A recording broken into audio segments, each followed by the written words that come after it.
The Blue Jackets bent but did not break as they held on to take a big win over the St. Louis Blues. They got revenge for the loss last week.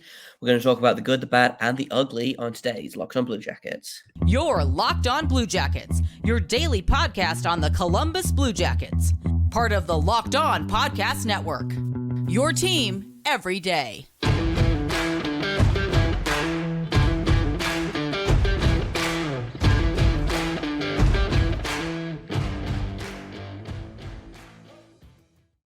Hello and welcome to Locked on Blue Jackets, part of the Locked on Podcast Network, your team every day. I'm your host, Jay Foster. With me is my co-host, Hayden Haleshorn, and we're here to give you the good, the bad, and the ugly about your favorite team and ours, the Columbus Blue Jackets. Before we get started, I want to thank everyone for making this your first listen of the day every single day. Locked on Blue Jackets continues to be free and available on all podcast platforms. We're over on YouTube, and we're on Sirius XM as well. I also want to let you know that today's episode is brought to you by Game Time. Go ahead and download the Game Time app, create an account, and use code LOCKEDONNHL, all one word, for $20 off your first purchase. And before we get into the meat of the episode, I want to remind you that we have a competition going at the minute. All you have to do is subscribe to our YouTube channel and then email us a screenshot that proves that you are subscribed to our YouTube channel, and you will be entered into the running for a pair of tickets to the Blue Jackets game on November 2nd against the Tampa Bay Lightning, which is really cool. So if you want to be entered into that, send us an email, lockedonbluejackets@gmail.com, and hopefully that game is as exciting as tonight's game was. So let's start off with the good, and then we can move on to the bad, and then we can move on to the ugly. Blue Jackets win 5-3 over the St. Louis Blues, only just because they had, I believe, a 3-0 lead and a 4-1 lead. And then it slowly got worked away, much in the same way that it happened in Buffalo on Saturday afternoon. And I was like, I've seen this game before. Didn't like it then, don't like it now. But the Blue Jackets held on. They settled it down a little bit. They didn't falter. And Jet Greaves held on for the win, which is really fun. I think he's the first guy that I'd like to talk about. Because I am continually impressed by how calm he is in net. I thought he was one of the MVPs for the Blue Jackets tonight for me. He was one of the three guys that I was like, okay, yes, this guy knows what he's about. 36 saves on 39 shots, 2 on the power play, so only 1 at even strength. I have no complaints about Jet Greaves' game tonight. No, I mean, it seems, and honestly, he's been like, this wasn't a surprise, I think, for guys like you and me, people that have been following Jet Greaves last year in Cleveland, and even when he came up to Columbus and played against the Maple Leafs, he had a very similar stat line where he only gave up a couple goals. Like, he lost the game against Toronto last year, but he's a good goalie. He's a good goalie, and I think the only knock on him, the only knock that I ever hear for why he is not playing in the NHL is his size, which I think is the stupidest thing ever, because NHL.com has him listed as 6 foot, which you ask most men out there, they would kill to be 6 foot. So that's just an online joke, but it's true. 6 foot's a fine size. I know they probably juice that because, whatever. And I would guess that he's probably closer to 5'10", and they bulk that up. But yeah. I agree. I don't know that he's necessarily ready to be a full-time NHL option. I think he's more than capable of sticking around in the AHL. I think the Blue Jackets have the luxury of keeping him there, but Jet Greaves just kind of came out of nowhere. He was a guy that they signed, I believe, to basically a PTO because they didn't have a goalie that was eligible for Traverse City back in 2021, I believe it was. He shows up to camp, has a great camp, goes to Cleveland, plays well there, goes down to the ECHL, plays very well there, and then all the Blue Jackets goalies break. Every single one. So they end up having to sign Jet Greaves to his NHL entry level that season. He's 20 years old, 21 years old, sitting on the bench for an NHL game. It's just a really fun story, and he's grown and shown a lot of potential in like every season. Like you can if you watch some of his game footage from a couple of years ago, he has improved so dramatically, which is really exciting because I feel like the Blue Jackets goalie pool is a little thin. It's thinner than I would like it to be, but I think Jet Greaves they found a real gem in Jet Greaves. Yeah, I mean, it's just night and day watching Elvis play versus watching Jet play, only in the sense that their styles are a little bit different right now. It feels like Jet just has kind of more calmness. He's slow in his crease, which I'm using the word slow as a good thing because the game is moving slow in front of him, so thus he's moving slow. There are times where the puck gets bouncing around and it's like, oh God, the net's wide open right there. You usually just hope that some of your defensemen can just get back and cover, which it seemed like helped tonight. And you're starting to see, I think, a little bit, Jay. Are you starting to see this too? The better defense out of the Blue Jackets. It's really nice, actually. It's really comforting. And so we're not seeing these wide open plays, 2-on-1s, 3-on-2s, just endless amounts of time in the D zone. Except for when they're on the penalty kill, which the Blue Jackets need to do a better job. They're getting too many penalties in this preseason, and that's what's really hurting them and helping, and what's causing these blown leads. But they get the job done, and I have no complaints on that. Yeah, Jet Greaves is good, but I think also the defense is helping him too. Yeah, for sure. I actually want to talk about the defense in a little bit. My other standout for this game, and I know that we've kind of been texting about this a little bit. Alexandre Texier is a man on a mission. He was killing penalties. He got power play time. He was 5v5. I actually really liked that line of him, Jenna, and Jack Roslovic on the wing. And you know how rare it is that I said something nice about Jack Roslovic. I thought that was, maybe our best line tonight. But I could just continually impressed by. He doesn't seem like he spent the season away. I keep having to remind myself that this is like his first preseason back since I think 20 like it would have been 2022, the start of 2022 that he left and went back to France, I think. So, it's been a minute and he looks great. I think he's going to have a big season for the Yeah, Blue Jackets this season. yeah. Not only is he just flying around speed wise, like Alexandre Texier has all that speed that we remember him having before, but he's also brought along kind of all these like smart little nifty plays that he's just kind of like every time the puck is around him in his presence, he does something that outsmarts his opponent. For example, he had a nice little ghost pass, a little ghost catch that like just something simple like that where the puck was coming to him and he acted like he was going to catch it and then the puck moves by, goes to the guy next, just something small like that. He also had this one saucer pass that was not completed over the middle of the ice that I swear, and maybe some people that happen to attend the game sitting in the lower bowl can sound off in the comments on this one, but I think he might have had a saucer pass that curved in the air a little bit. Like I was like, I've never seen a hockey puck actually bend like that. But I think like my point is with him is like the sky's kind of the limit with what he can do on the ice, and he is looking really impressive in preseason. We'll see when we get to regular season, which is just 9 days away. That's crazy, and the bullets really start flying. But so far, Alexandre Texier is 100% going to be in the top 6 for the Blue Jackets. I have a good feeling. If not, he will be a strong third liner for Columbus this year.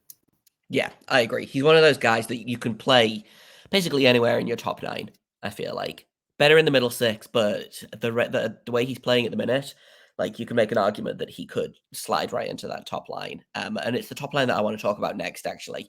But first, we need to take a quick break.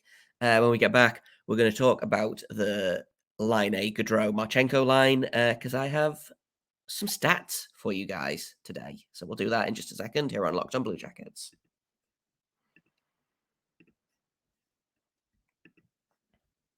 First, though, I want to tell you guys about Game Time because I'm actually flying out to the States in a couple days and I will be going to some NHL games. And you better believe that I used Game Time to get my tickets. It is it's the best ticketing app to use. You shouldn't have to stress when you're buying tickets to your next big event. And I constantly wait until the last minute and end up scrambling using various competing ticketing services when I should have been using Game Time all along. It's the fast and easy way to buy tickets for all the sports, music, comedy, and theatre events near you. They've got last minute deals, all in prices, views from your seat, and they've got a best price guarantee, which means that if you find tickets in the same section and row for less, Game Time is going to credit you 110% of the difference, which is pretty great. All you have to do is download the Game Time app, create an account, and use code LOCKEDONNHL, all one word, for $20 off your first purchase. Terms apply. Again, create an account and redeem code LOCKEDON8N. I'm going to spell that again for you guys. LOCKEDONNHL for $20 off. Download Game Time today. Last minute tickets, lowest price guaranteed.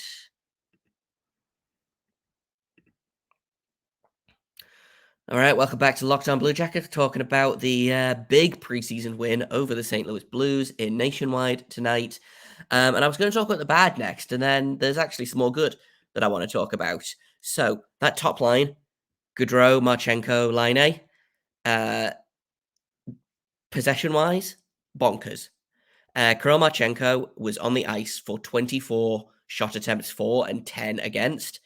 Gaudreau was on the ice for 22 4 and 9 against, and Patrik Laine was on the ice for 21 4 and 9 against. So just a really, really great showing from that top line, which means that there's potentially going to have to be some difficult decisions to be made about who you play Patrik Laine with. Do you split him and Fantilli up, despite the fact that they've started building this chemistry? Or do you keep running with this line that seems like it's doing really well? And I also will say on top of that, the Patrik Laine at center experiment seems like it's going pretty dang well. So maybe see what you've got there, keep it rolling, and then if it's working, if it ain't broke, don't fix, you know?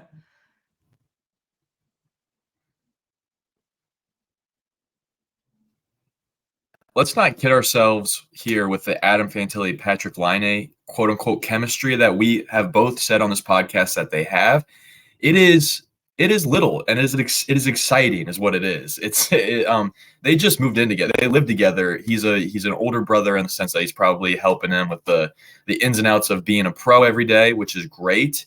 But Patrik Laine has played with Kirill Marchenko and Johnny Gaudreau before, so it's not like there's less chemistry on that line. No, those guys have tons of chemistry together, and it's not like the Blue Jackets. It's not like Pascal Vincent could ever change it up too. But at this point, Adam Fantilli is a center.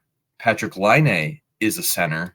Every single game he gets better. He's only played 4 games at center. That's still crazy to me, considering how much we've had a discussion about him playing it.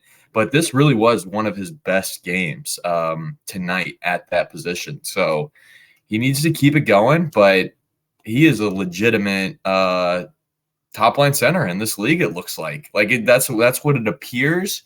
Again, this is a preseason game, but the Blues had a lot of NHL players out there. They had Justin Falk, Kevin Hayes, Torrey Krug made his debut. So it's not like he's going against scrubs.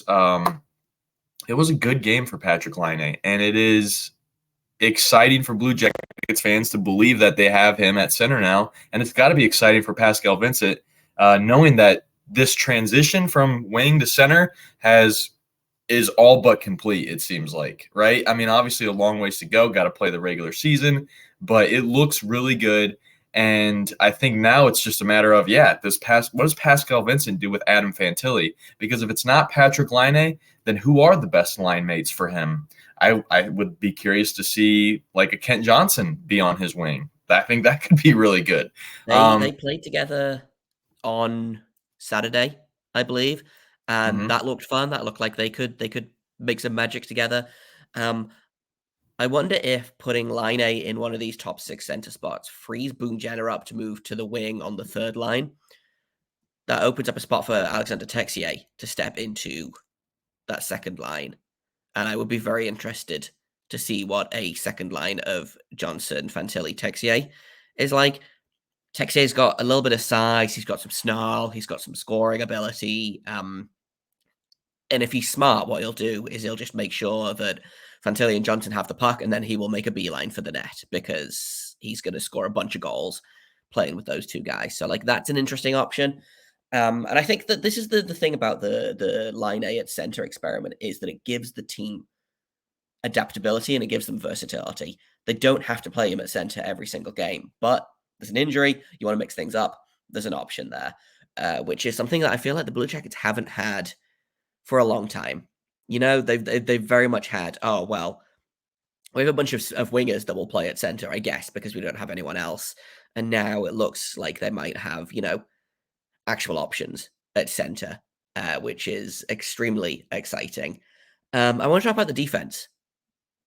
How did you think the defense was in this game? I know we talked about it a little bit earlier on. You think it's getting better, but was there any standouts, good or bad, that you noticed in tonight's game?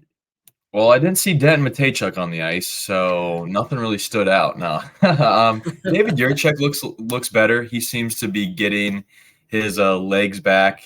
He had a kind of I think he had a pretty shaky Saturday game, but so did a couple other rookies. So I really wasn't like making the world of that.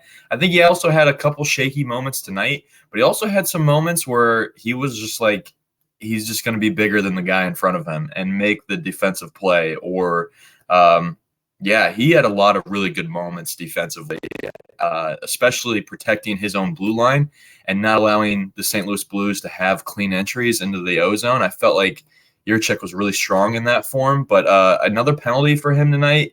Seems like he is getting a little handsy when players are pushing on him, which, the refs, they're waiting. They have been waiting the entire offseason to call penalties. So, of course, they're going to get the whistles out immediately. It's preseason for them as well. Yeah, they get overexcited. Yeah, but I like what I see out of Jiricek. I think Blankenburg looked really good tonight again. He has a really hard slap shot. I pretty much forget that every single time until the puck gets on Blankenburg's stick and he rips one.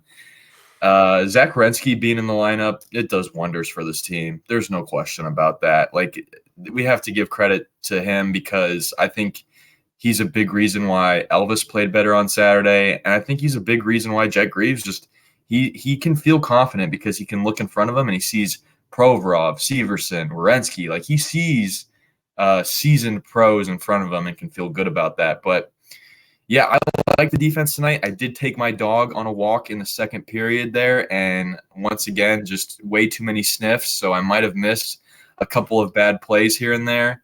I have a feeling that you feel differently about the defense tonight.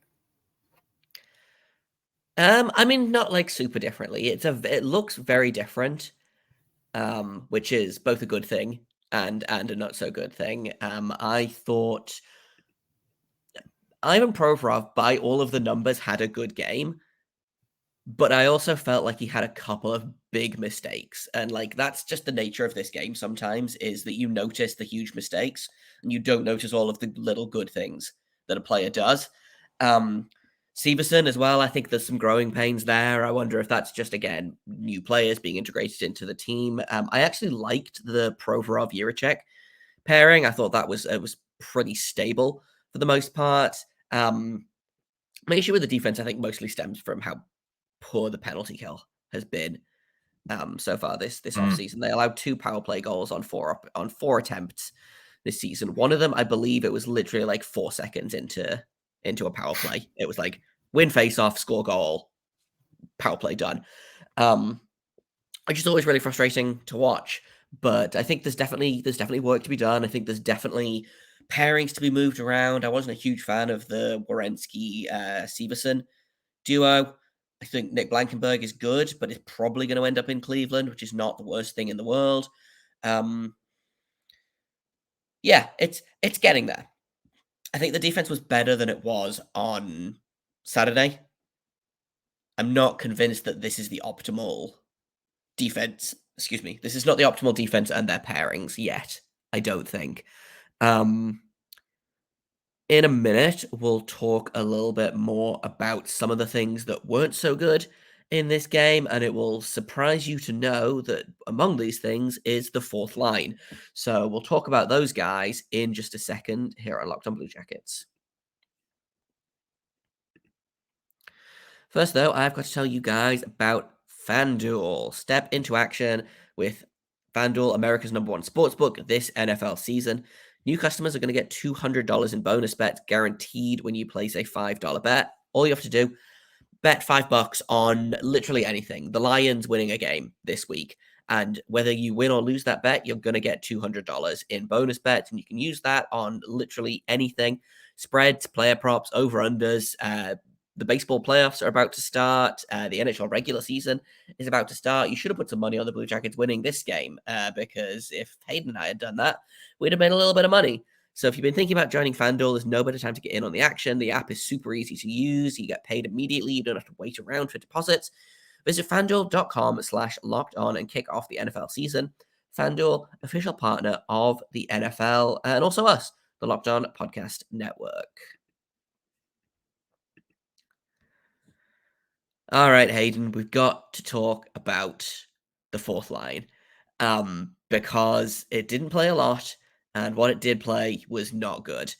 Seems like Foodie is competing for that Eric Robinson spot on the fourth line. Mathieu Olivier making his preseason debut after missing a lot of training camp with a leg injury, I believe, and Sean Corrali also playing on that fourth line as well. By far the worst three players on this team in terms of possession.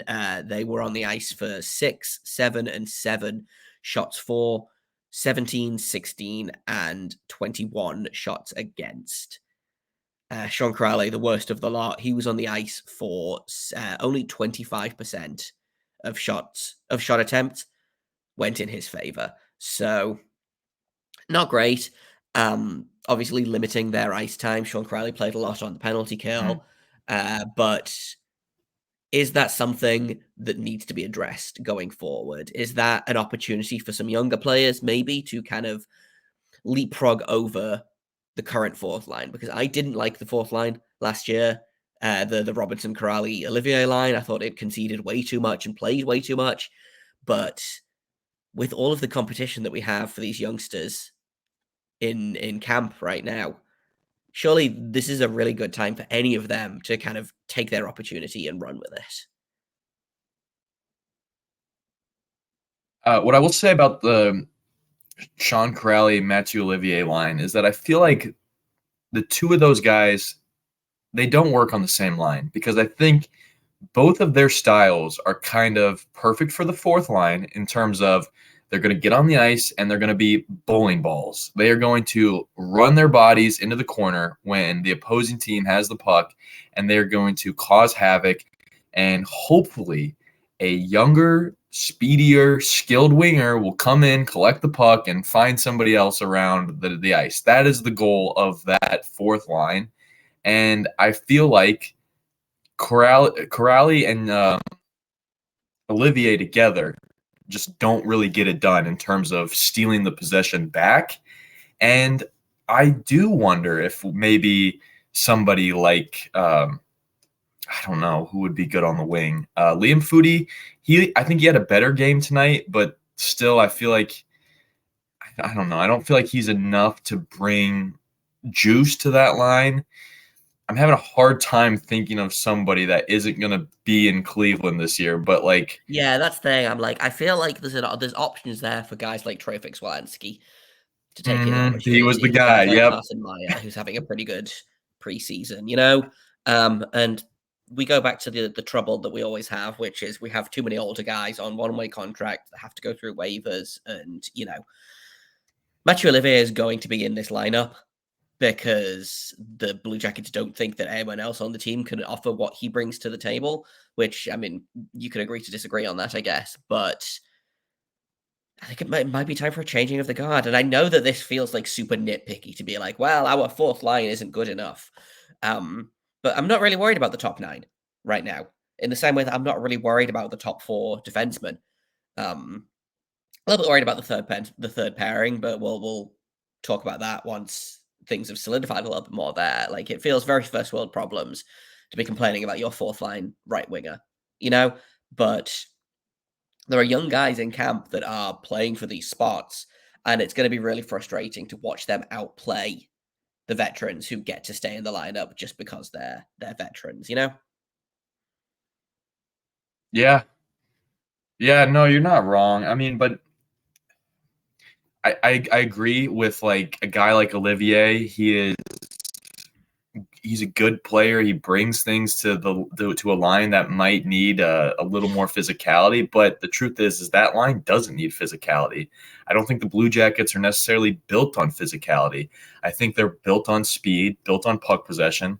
And yeah, that's that. I don't feel like it feels weird. It feels like that line is kind of like what's left of the Torts era in terms of how they're going to play the game, which again, like, it's good to have a fourth line that's going to go out there and just wreck everything, but why not have a fourth line that's going to be moving the puck around, And like, I wonder, I mean, Eric Robinson is a more skilled player that we didn't see tonight. That is definitely a good option. Emil Bemstrom, I think, is a good option to replace like Liam Foudy, but why not just do like Sean Corrali, Jack Roslovic on the wing, and maybe like Robinson on the other wing? Because I think that's a little bit more just, again, those players that are better at possessing the puck, moving it around the offensive zone than a guy like Olivier. And that's sad to say, but at the end of the day, what is the purpose of Matthew Olivier other than to fight right now? And do the Blue Jackets really need fighters? I don't think so. Like, the fighting is great to have for when you're in the arena, for entertainment. It's great for momentum purposes. But at the end of the day, you don't really win games by dropping the gloves. So it's like, yes, I totally agree with you. It feels a little dirty to be nitpicking the fourth line in preseason, but hey, this is Locked On Blue Jackets, and the fourth line definitely needs some work. Yeah, I don't think we're going to see Corrali, Olivier, and Foudy a whole lot this year. But I still, like, of all three of those guys, I still think there's a place for Sean Corrali. And yes, is 100% of that bias mostly because he's from Columbus? Sure, but I don't care. All right, he's great for the vibes. I do think he's a solid player, and we can find some wingers for him. We can find him some wingers, I believe. Yes, it's going to be a process, I think. Do we have closing thoughts on this game? As a whole, I liked it. I feel like there was a lot more positives to this game than there were negatives. And I'm interested to see what the next steps are for this training camp. The Blue Jackets have another game tomorrow, Wednesday. Tomorrow, as of listening to the recording of this. 2 days as of us recording it. Excuse me. So I'll be interested to see what the lineup is for that. Is it going to be another NHL heavy lineup?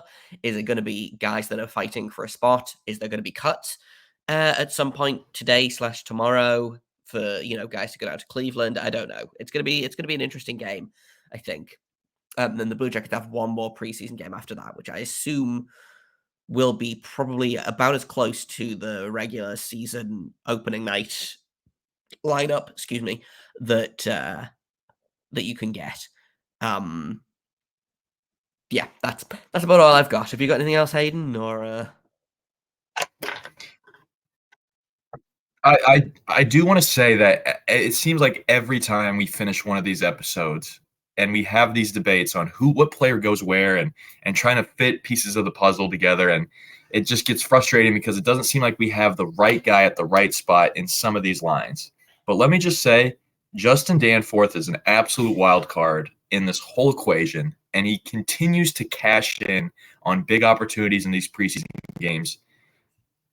I'm totally okay if he is a full-time Blue Jacket, if he is in the middle six, if he's in the bottom six, if he's in the top six. I don't care. I love Justin Danforth. He seems like a gamer. He seems like a guy who's not afraid of the moment. And Yeah, that's all. I just wanted to get that out there. But otherwise, Yeah, no, I totally agree. He was excellent tonight. He again is definitely maybe an option for that fourth line. He is tough as nails, not afraid of anyone, despite being like 5'7" or 5'8" or however tall he is. I guess maybe it's just something about the number 17 in Columbus. Those guys love to get stuck in. But that's kind of all we've got for today. Tomorrow, I believe it will be just me, and we're going to be talking about the game that's coming up on Wednesday, and potentially some cuts depending on what happens at practice, etc. later today. So that's going to be tomorrow's episode. And thank you for listening. Thank you for making us your first listen of the day. Locked on Blue Jackets is free and available on all podcast platforms. We're on YouTube. We're on SiriusXM. You can find me on Twitter at _Jacob Foster, JAKOBFORSTER. You can find Hayden over at HaydenH971 on Twitter. You can find the show at LO_Blue Jackets. Please remember to send screenshots of you being subscribed to our YouTube channel to lockedonbluejackets@gmail.com to get entered into a draw to win tickets to the game on November 2nd against the Tampa Bay Lightning. And I think that's everything that I need to say in the outro. Tomorrow, game preview, maybe some roster talk. Maybe we'll have fun with it. Who knows? Until then, make sure you stay locked on.